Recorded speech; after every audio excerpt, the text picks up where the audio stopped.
এর মূলত একটাই দাবি, 22 লক্ষ ওএমআর প্রকাশ, তার ভিত্তিতে যোগ্য অযোগ্যের তালিকা নিয়ে, অর্থাৎ যোগ্যদের তালিকা নিয়ে রাজ্যের মাননীয় মুখ্যমন্ত্রীর সাথে সেই দাবির ভিত্তিতে সাক্ষাৎ আলোচনা এবং এই যোগ্য তালিকা নিয়ে সুপ্রিম কোর্টে কিভাবে যোগ্যদের চাকরি বাঁচানো যায়, সকল যোগ্যদের, এটা নিয়েই কথা হবে। সেই দাবিতে আমরা আজকে বলেছি আমরা যাব নবান্নের 14 তলার দুর্নীতির দম্ভ ভাঙার জন্য। আমরা তো প্রকৃত লড়াই লড়ছি। প্রথম দিন থেকে সরকার, পুলিশ মন্ত্রীর নাম কি মমতা ব্যানার্জি, তিনি রুখে দেওয়ার চেষ্টা করছে, পারবেন না।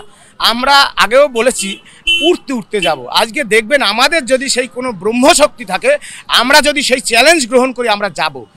মাননীয় মুখ্যমন্ত্রী, পুলিশ মন্ত্রী, আপনার এইসব চ্যালেঞ্জ গ্রহণ করার প্রয়োজন নেই। আপনি আমাদের সাথে হাওড়া ময়দান যাবার আগেই আমাদের সাথে আলোচনায় বসুন, নইলে বাংলার যোগ্য শিক্ষকরা, শিক্ষাকর্মীরা কি করতে পারে সেই ভয়ঙ্কর পরিস্থিতির জন্য আপনি তৈরি থাকুন। আর কোনো ক্যাজুয়ালিটি হলে, কোনো অকৃতিকর পরিস্থিতি হলে, আবার 21শে জুলাইয়ের সভামঞ্চে যদি আপনি কিছু খোঁজেন, তার জন্য একমাত্র দায়ী থাকবে রাজ্যের মাননীয় মুখ্যমন্ত্রী শ্রীমতী মমতা বন্দ্যোপাধ্যায়, চাকরিচোর মুখ্যমন্ত্রী। নবান্ন অভিযানের ডাক যোগ্য শিক্ষক শিক্ষিকাদের অধিকার মঞ্চের, এবং ইতিমধ্যে হাওড়া স্টেশনের সামনে বিভিন্ন জায়গা থেকে তারা জড়ো হতে শুরু করেছেন। আর কিছুক্ষণের মধ্যেই নবান্নের উদ্দেশ্যে তারা রওনা দেবেন। ঐশী মুখোপাধ্যায় আমাদের প্রতিনিধি সরাসরি রয়েছেন। ঐশী, এই মুহূর্তের কি ছবি?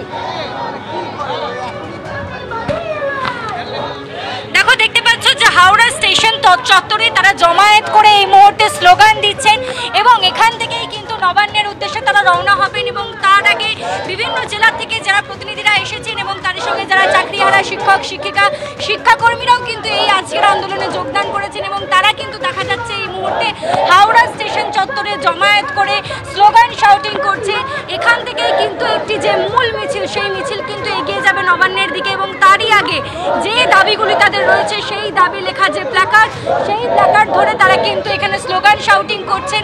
এখান থেকেই কিন্তু তারা মিছিল নিয়ে এগিয়ে যাবেন নবান্নের দিকে এবং তাদের যে দাবি, মুখ্যমন্ত্রী এবং চিফ সেক্রেটারি, মুখ্য সচিব, তাদের সঙ্গে কিন্তু তারা দেখা করতে চান এবং তাদের যে সমস্ত দাবিগুলো, যে তাদেরকে পরীক্ষা ছাড়াই পুনর্বহাল করতে হবে, সেই দাবি নিয়ে কিন্তু আরও একবার তারা পথে নেমেছেন। এর আগেও কিন্তু আমরা দেখেছি যে মুখ্যমন্ত্রীর সঙ্গে তারা বৈঠক করেছেন, আমরা দেখেছি তারা বিকাশ ভবন অভিযান করেছেন, দফায় দফায় তারা এসএসসি ভবন, আচার্য সদন অভিযান করেছেন, কিন্তু কোথাও থেকেই কিন্তু তারা সুরাহা পাননি। তাদের যে দাবি যে আনটেন্টেডদের সার্টিফাইড লিস্ট, তা কিন্তু দেওয়া হয়নি এবং সেই দাবিতেই কিন্তু আজকে তারা আরও একবার নবান্ন অভিযানে ডাক দিয়েছেন। রাজ্যের সর্বোচ্চ প্রশাসনিক দপ্তরে তারা যাবেন, কিন্তু তার আগেই দেখা যাচ্ছে যে নবান্নকে কার্যত দুর্গে পরিণত করা হয়েছে।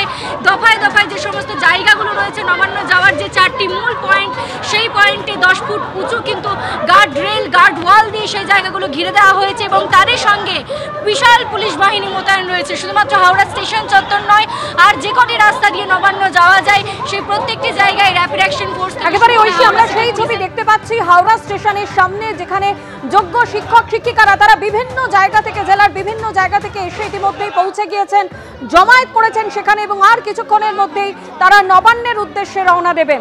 পাশাপাশি আপনাদের জানিয়েছি যে নবান্নের বিভিন্ন দিকের রাস্তায় কড়া নিরাপত্তা বেষ্টনী লক্ষ্য করা যাচ্ছে।